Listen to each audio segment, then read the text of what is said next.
underneath the ancient canopy live millenniums of diversity, and they speak to each other a new language discovered, but soon to be clear cut away. Clear cut away into hectares of board feet. Coming to you from the West Coast, this is Politicos. Today is February 1st, 2018, and this is episode 71. Politicos is your West Coast BC politics podcast. If you haven't already, make sure to subscribe and leave a review wherever you found us. Follow us on Facebook and Twitter, where we're at PoliticosPod, and support the show at patreon.com/politicos. I'm Ian Bushfield, and I'm flying solo this week, as Scott's off skiing at Mount Washington. This week's music is Once You Know by Michael Averill. You can find his music at michaelaverill.com, and the link will be in our show notes. Happy Black History Month. Here's a recommendation. Go listen to the Rosemary Brown shout-out episode of the pretty cool podcast Secret Life of Canada. The link will be in our show notes, but they talk about the first Black woman elected as MLA here in BC. There's actually a park right near where I live named after her. Today's a special episode as I'm recording by myself. I'm honored this weekend in that I get to play the Lieutenant Governor with the Vancouver Youth Parliament. So in advance of that, I'm going to talk with Ranil Prasad from the Vancouver Youth Parliament to find out what exactly that is and what issues they're hoping to debate. But first, I have to thank our premier sponsors, Lindsay Teds and Blake Hodson, for helping make this show possible.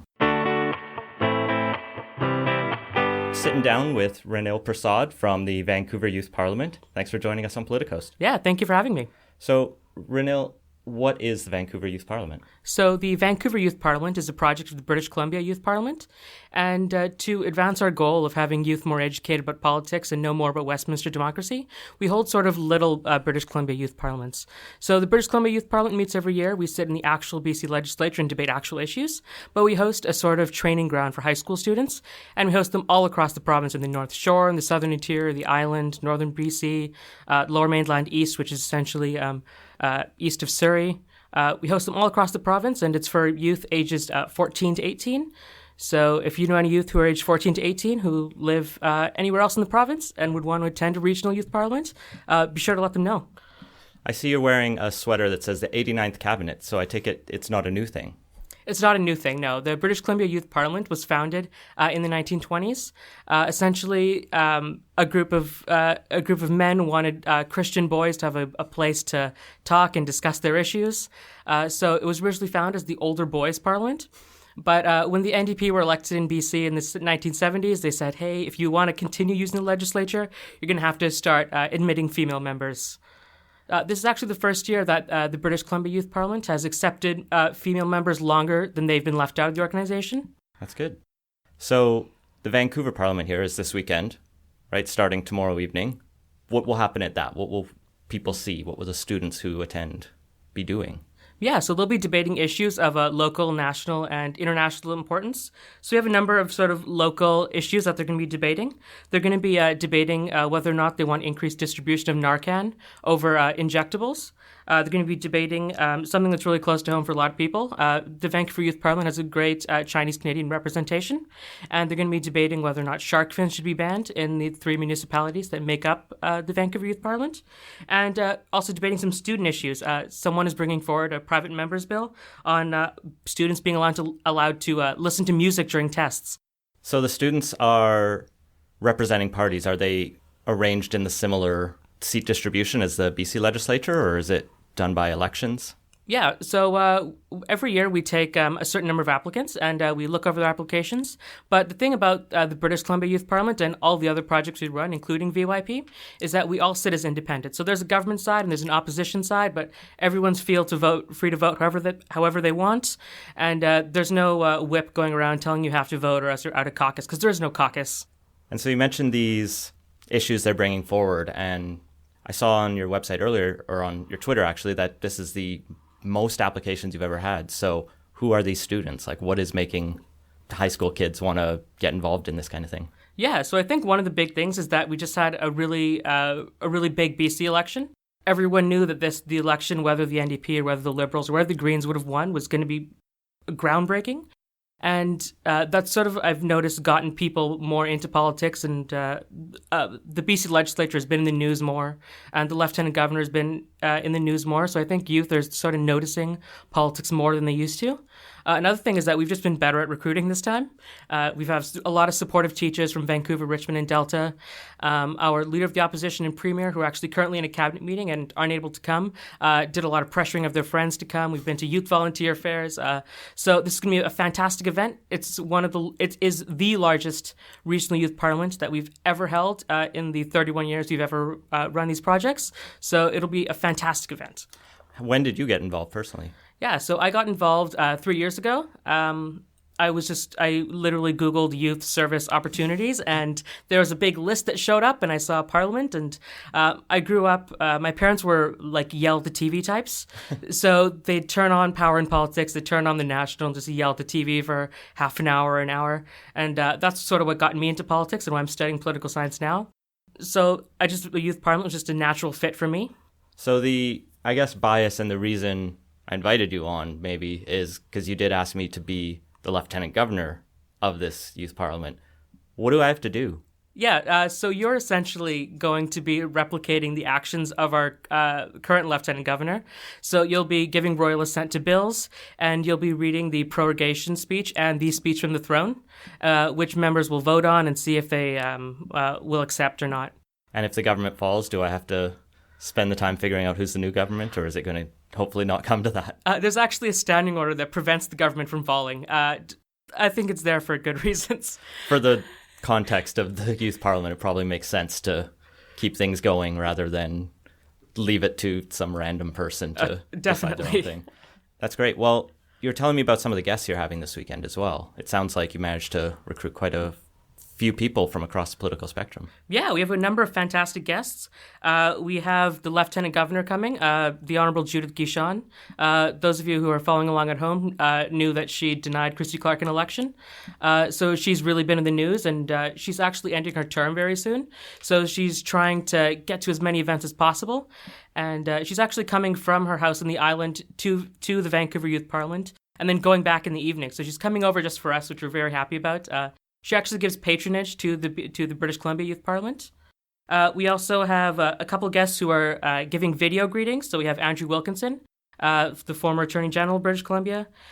We have Heather King, who's a Delta City Councillor, giving video greetings.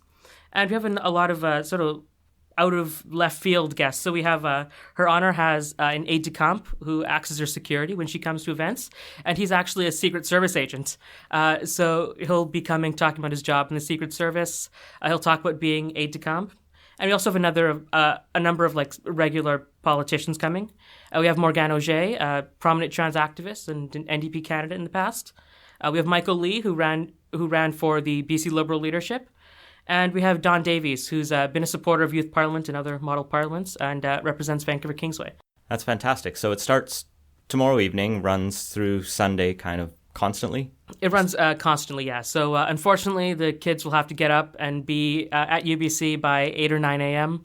It'll be tough for me, probably tougher for them. They have to spend their whole weekend. And it's the middle of the school year. It's not like they get time off for this, I imagine. So the thing about recruitment for a youth parliament event especially is that the people who come to youth parliament events are really special in that they have a passion for democracy, passion for the Westminster system, and they just really want to get involved politically. They want to make change, and this is sort of a training ground to build future leaders and future politicians. So you mentioned some of the issues that they're going to be debating, shark fins and Narcan distribution.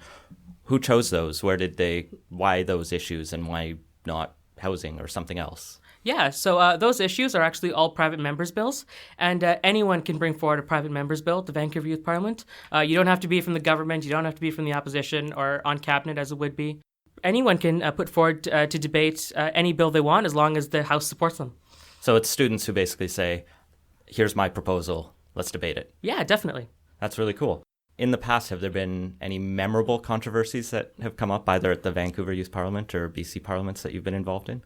Yeah, so sort of the best private members' bills are ones that aren't serious. So we had one in support of the colonization of the moon at the 86th British Columbia Youth Parliament. We talked about whether cuddling was good for you or not in my first year of the Vancouver Youth Parliament. So a lot of them, a lot of private members' bills require a lot of special research per se. Like, not everyone could talk about the Kinder Morgan pipeline or the Site C Dam, but pretty much everyone can talk about colonization of the moon.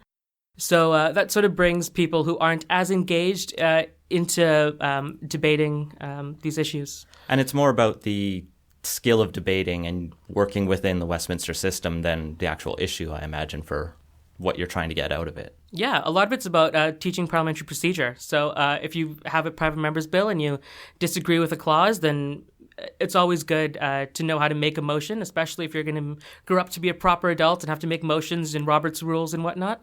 And knowing parliamentary procedures, I argue, and I'm biased in this fact, is that it's very, very important. It makes listening to things in the House of Commons much more interesting and sort of knowing what's going on behind the scenes. Are there any famous alumni to come out of the BC Youth Parliament? There's a number of famous alumni. So we have one out of 9 Supreme Court justices. We have Justice Russell Brown, who is a member and who was, I think, Speaker of the British Columbia Youth Parliament and was a member as well. We have the current Assistant Deputy Speaker and former Speaker of the House, Linda Reid, who's an alumnus and who's also the mother of the current Deputy Premier. The thing about Youth Parliament is that it's been around for so long. So we have people who were born into Youth Parliament and their parents did Youth Parliament, their parents did Youth Parliament. Other alumni, we have a lot of alumni who are very professionally successful, not necessarily politically. The current head of the Canadian Bar Association is an alumnus, and the current head of the BC Bar Association is also president. So it's kind of people who tend to go into law or politics, but could be anyone. Right? Yeah, so we have... I've noticed specifically that we've had less and less political science majors come through our chamber recently. I'm a political science major out at UBC, which was sort of the standard youth parliament degree for a really long time. But now we've had more engineers, more people studying computer sciences, way more diversity in youth parliament. And as an alumnus would tell you, what the BC legislature needs is not more lawyers, not more doctors. We need more bricklayers. As long as there still are people working in trades, we definitely need them represented, right? Definitely. So you mentioned the diversity and that it was in the 70s when women were first allowed into the parliaments. How is it looking these days? Is it still more male-dominated or is it good gender split? I've actually done the research on this. I've done a sort of an independent sort of audit of our demographics. And Cabinet of the British Columbia Youth Parliament actually represents the membership with a difference of less than 1%. So we represent women very well. We represent people of color very well. We have good Indigenous, a good amount of Indigenous members. So we really represent British Columbia pretty much on the dot. That's fantastic to hear. And it's a good way to make sure that people get inspired, especially people who wouldn't normally see themselves in politics, to get inspired and see themselves in it, even if it's at the sort of lower stakes scale. Yeah, definitely. Like, I've noticed that whenever I speak in the BC legislature as a member of the BC Youth Parliament, it doesn't feel like I'm a member of the BC Youth Parliament. It feels like I'm doing something bigger than I actually am, which I hope everyone, women, people of color, Indigenous people, everyone has the opportunity to do. Who supports the BC Youth Parliament? How are you funded? How are we funded? So we actually do all of our own fundraising. So we're a registered charity in British Columbia.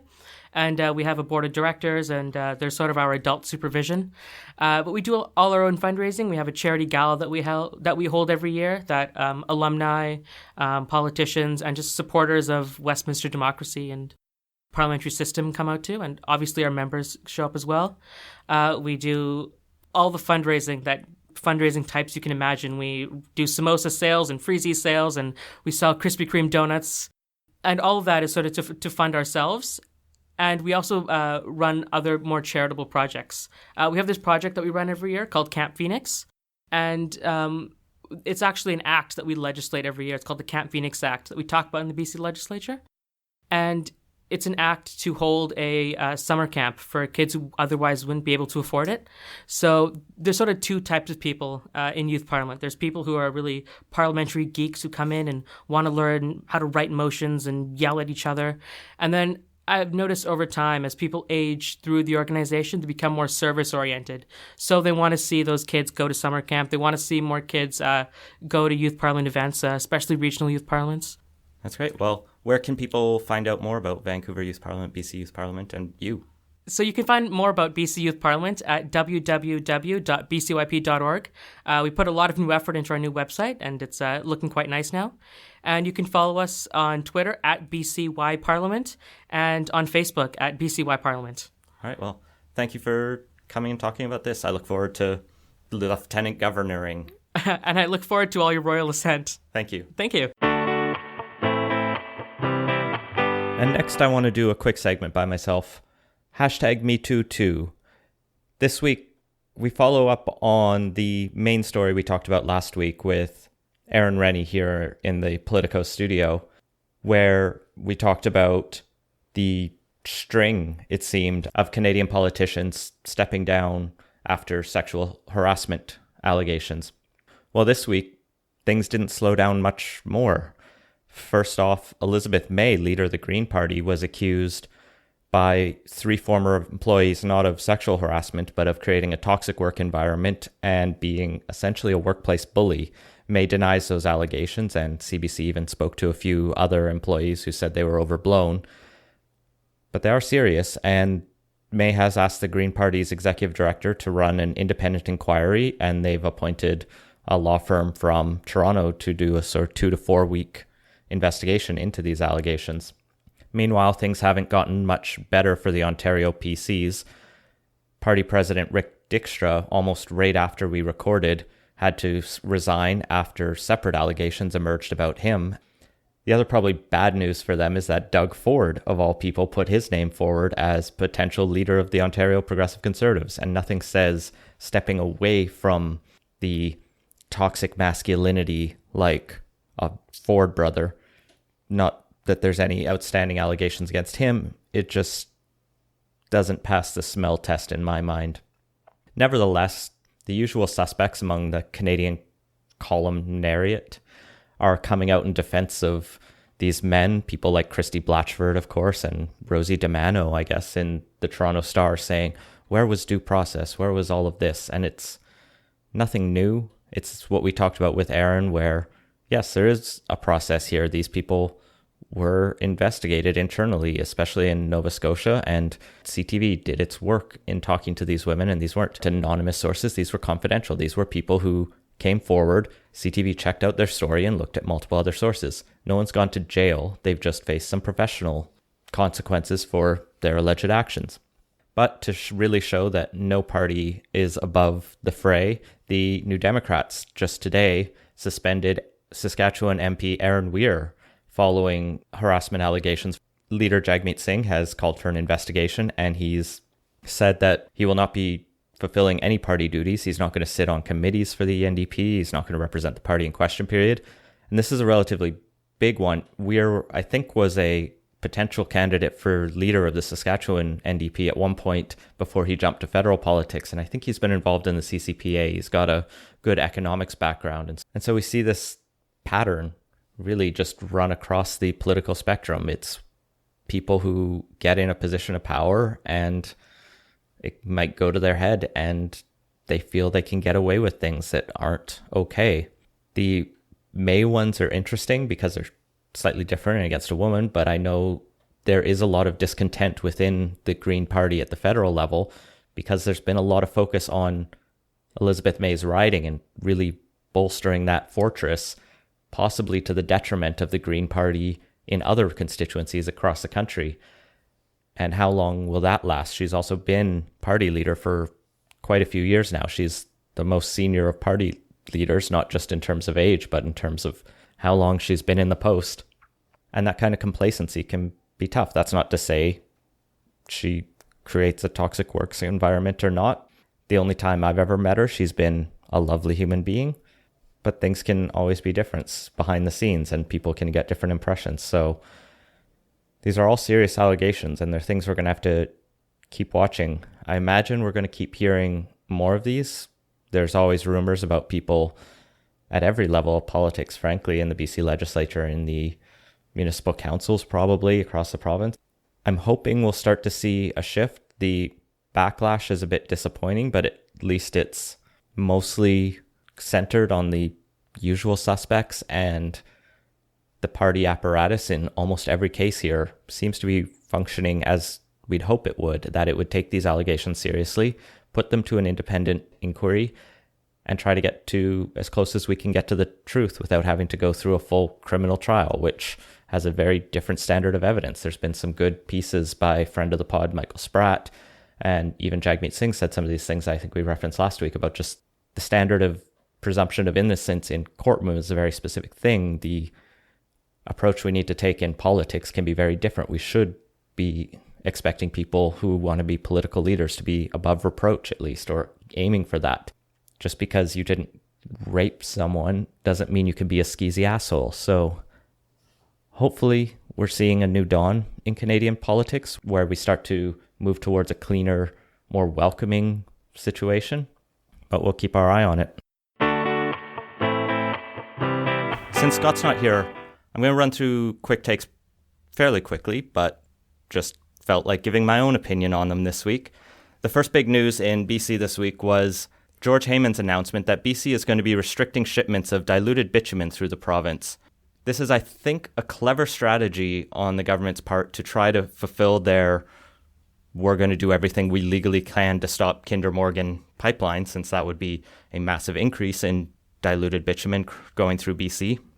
But already, Rachel Notley and the Alberta NDP have gone apocalyptic and threatened a trade war. They've said this is an unconstitutional move. She says she's going to sue Alberta right away. Jason Kenney says she already should have. I don't know that that's how that works.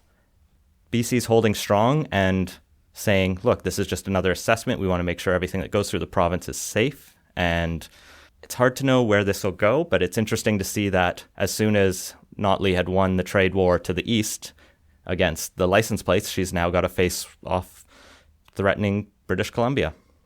Meanwhile, the BC Liberal leadership race is this weekend, so potentially by the time you're hearing this, it may already be over, but we've had a couple pieces of news. The big one was Todd Stone's campaign was accused of illegally signing up people in the BC Liberal leadership race. Four of the other candidates in the race, Andrew Wilkinson, Michael Lee, Diane Watson, Mike DeYoung, wrote a letter to the Rules Committee and Executive Council of the BC Liberals what exactly was going on with the allegations against Todd Stone and illegal signups. And they said, if we don't hear back from you quickly, we'll leak this to the media. And they did. And Keith Baldry wrote it up for Global News. It's not clear who's in the right, who's in the wrong. These threats and allegations seem to come up around many of the leadership races. I know there were suggestions in the federal NDP race. There were suggestions in the federal Conservative race. Ultimately, it'll probably be negligible, especially since a lot of the new signups don't end up voting. So it is a sign of the heated nature of this debate and potentially who the campaigns see as the front runner, as why they'd go after him. You know, you don't say someone's illegally signing up too many members if you think they're in last place. No one's going to accuse Sam Sullivan of that, for example. So ultimately, I think this will probably turn into nothing. What is also hanging over the BC Liberal leadership race is this week, Brian Bonney was sentenced following his conviction in the Quick Win scandal from 2013. So Bonney was the public servant who was convicted following the 2013 election scandal where Christy Clark and the BC Liberals sought to use government data in the BC Liberal fundraising and targeting Get Out the Vote initiatives in ethnic communities specifically and the Chinese Canadian community and try to really win them using that government information over to the BC Liberal side. This is a scandal because government staff can't do work for partisan political parties, and it came out pretty scathingly in the judge's sentencing as he said things like, based on an April 2012 email Mr. Bonney wrote, he said he was complaining that he has a full-time job with the government but is being overwhelmed with emails from the Minister's office, the BC Liberal Party caucus, and individuals associated to the Premier's office. So this shows pretty much how deep this was going. This wasn't just a few government staffers who felt like they really wanted the Liberals to win, which was the case because the judge also says he simply believed the Liberal Party with their free enterprise agenda was the only party that could effectively govern, and that essentially the ends justified the clandestine, partial, and dishonest means he was engaged in. So it's not just the bureaucrats were on the Liberal side, but the Liberals were actively pushing the bureaucrats to help them. Now, the sentence is ultimately just 9 months, mostly home arrest and with a tight curfew, which seems a bit like a slap on the wrist, but it is a big sign to sentence a government staffer for something like this. It just feels a bit lacking when no one from the Liberal Party themselves is facing any punishment yet. But it's not really good news for the BC Liberals a few days before they go into a leadership vote. This obviously hurts the Mike DeYoungs and Andrew Wilkinsons who were in cabinet at the time more than perhaps the Michael Lees or Diane Watts who weren't and aren't tainted by that same scandal. It's still hard to tell if this is really going to land or hit the BC public or the BC Liberal membership that much. It was almost 5 years ago now, so the attention being paid to it is probably nowhere near as high. And there's also a new government, so I'm not sure this will really stick with any of the establishment BC Liberal candidates. And finally, Justice Trudeau thinks he won't actually be living in 24 Sussex Drive throughout any point of the remainder of his first term in office, at least. The Prime Minister's traditional house was described by Catherine Tunney in the CBC as the deteriorating, mouse-infested, hydro-draining and off-spoofed official residence of Canada's head of government. But it's in dire need of repairs. It hasn't had a major renovation in like 50 years, and in 2008, a decade ago, the Auditor General said it needed about $10 million in repairs. And if you put off $10 million worth of repairs for another 10 years, I can't imagine that makes it cheaper. And the house has basically been unlivable since Harper left, and that's not his fault. It's sort of everyone over the last 3 prime ministers haven't maintained this house because they've prioritized austerity effectively over maintaining the building that does belong to the people rather than the prime minister. So what really gets me on this is Trudeau is still continuing to refuse to put any money into fixing 24 Sussex. The NDP and Conservatives have both said they would pass a bill or pass spending measures to authorize the repair of this, but Trudeau doesn't think it's an appropriate use of taxpayer funds. But it's 24 Sussex, so if an earthquake hits Ottawa, which is near a earthquake zone, and crumbles our Prime Minister's house, I think we're going to be kind of grumpy since we don't have a lot of nice old buildings in this country. So it's a really frustrating and puzzling decision not to put a bit of money, and it's not even that much at a federal government level. At the same time, the house is still costing us tens to hundreds of $1,000s a year in hydro bills and in maintenance just to keep it at the deteriorated, rat-infested stage it's at. It reminds me that a couple of years ago there was talk about the BC legislature building, the BC Parliament, and the decrepit state it was in, and how a light earthquake could probably knock it down. But we did manage to get the parliamentarians to come around and agree to fix the damn thing. So hopefully Trudeau can wise up and fix the house that belongs to us and not just him. Beautiful, beautiful British Columbia. Well, and in a shortened Best of BC Poly for this week, I have a couple nominations to read out. I liked @MikeSmithNews, who tweeted out, NDP and Libs blame each other for ICBC mess. I asked NDP's David Eby to appear on my radio show today. He said yes. I asked Liberals Todd Stone, Mike DeYoung, Andrew Wilkinson, and Jon Japp to come on. They all said no. #BC Poly. ICBC's an utter disaster right now and a financial time bomb that's starting to go off. And it's not surprising that the Liberals, who've had a lot of internal debate about who knew what when, especially Mike DeYoung, don't want to talk about it. But speaking of Mike DeYoung, he got quite a bit of interest on Twitter this week for his tweet, I am lucky to have so much support on this campaign, which he tweeted out in both English and Chinese, #BC Poly, #BC Lib. But the fantastic part is the poster that came along with it, which is in Chinese and has his first choice Mike DeYoung and all his endorsers. And there's a picture of Mike with his fist going into his hand, and he's wearing a traditional Chinese red robe that someone described to me as it looks like his face was photoshopped onto this body. And so we'll tweet that out from the pod account. But the follow-ups to that were fantastic. @DonutShorts tweeted, can't make it up, with periods after each word. And @Kelly_BC_CA tweeted, between DeYoung's attire and pose, I honestly don't know who he would not offend. #quick wins, #appropriation, #Richmond BC. Good try, Mike. I know what you were trying to go for, but man, it's a bad poster. So make sure to nominate tweets for next week's show by tweeting out #BestofBCPoly or DMing them to us. And that's been Politicoast. Find links to the stories we mentioned in the show notes at politicos.ca. Make sure to subscribe wherever you listen to podcasts and follow us on Facebook and Twitter at PoliticosPod. Leave us a review and let us know what you think. Support the show and get early access to our interviews at patreon.com/Politicoast. And if you have any ideas for the show, feel free to send them to us. Thanks for listening.